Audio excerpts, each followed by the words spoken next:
Hi, I'm Brian Mahon, founder of Igloo Insurance, where we offer transparent risk advice to business owners and families. Today, we're breaking down a critical but often overlooked coverage, Directors and Officers Insurance, or D&O for short. It's a type of liability insurance covering directors and officers for claims made against them and their organizations while serving on a board of directors or as an officer. I actually serve on my local library board foundation and wanted to make sure before I joined that the organization had D&O insurance. So what are the major exposures?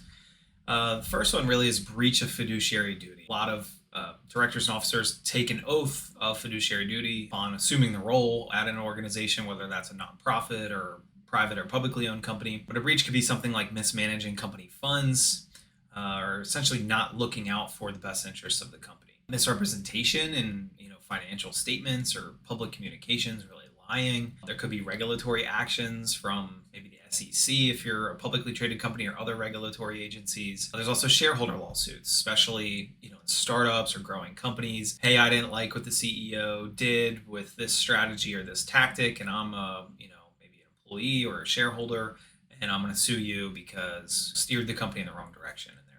So let's look at the top few coverages here of D&O. You can think of D&O really as three parts: Side A, Side B, and Side C. Different kind of mix, but they're all designed to cover directors and officers and the organization they work for, regardless of how a lawsuit comes in. So Side A is individual protection. It protects the directors and officers themselves individually when the company cannot indemnify them or take care of them due to a bankruptcy or maybe legal restrictions. It protects the personal assets of executives.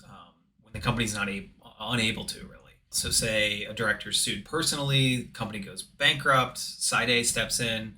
So if you're a board member, especially if maybe you have a small nonprofit, you absolutely want to make sure your organization has this coverage. Without it, your personal assets could be at risk. Side B coverage is company reimbursement. So it protects the company itself. When the company does indemnify its directors and officers, saying, hey, entity here will take the fall. So it reimburses the company for legal costs and settlements. It pays on behalf of its executives. So the company defends the CEO in a lawsuit, pays the legal fees. Side B reimburses these costs. Side C is entity coverage. So this is protecting the entity itself when it's named in a lawsuit, typically securities claims, but it protects the company's balance sheet from direct claims. Kind of the D&Os are outside of it. So here's an example.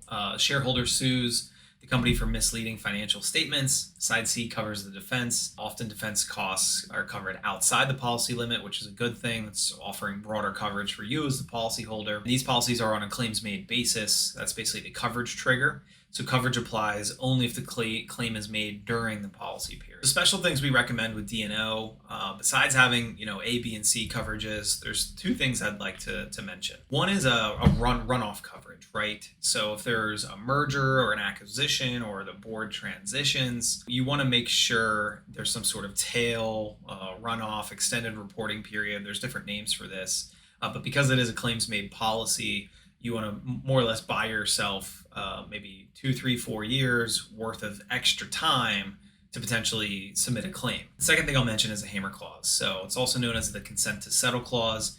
It's a provision that gives the insurer, the carrier, the right to recommend a settlement, but requires the insured's consent to finalize. So what that means is if the insured, the entity, director, or officer refuses the carrier's recommended settlement, the hammer clause limits the carrier's liability for any additional costs incurred. So typically that could be like an 80-20 balance. So here's a quick example. The insurance company recommends settling a claim for $500,000. You, the policyholder, the insured, refuses because they think they can win in court. The case goes to trial and results in $1 million judgment.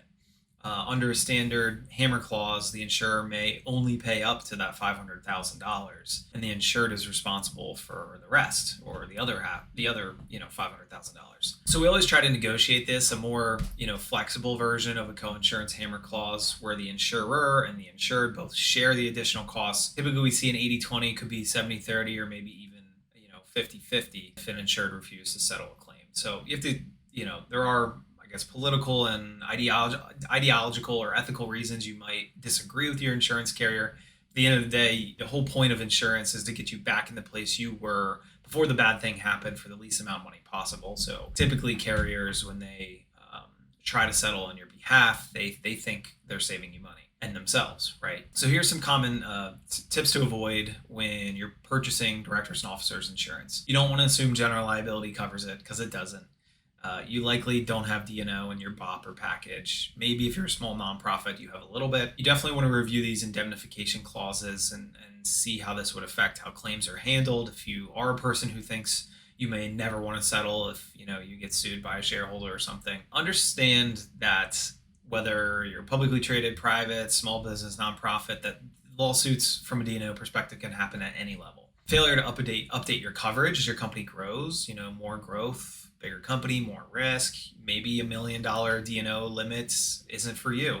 Maybe you want to get a second policy for that side A coverage to kind of smooth things over with the individual directors. Or maybe you want to just, increase your limits. So some of the top carriers we trust for directors and officers insurance, if you could get it in a BOP or package with some local regional carriers like an Erie, Donegal, Selective, Penn National, definitely consider it. Some of the big national carriers do a great job with directors and officers insurance: Chubb, Travelers, CNA, USLI, the Hartford. So D&O insurance isn't just for big corporations. If you are making decisions on behalf of a company or nonprofit, you need protection. At Igloo Insurance, we help you understand your risks and build the right coverage. Thank you so much for watching. Don't forget to like and subscribe, and we'll see you in the next video. Thanks so much.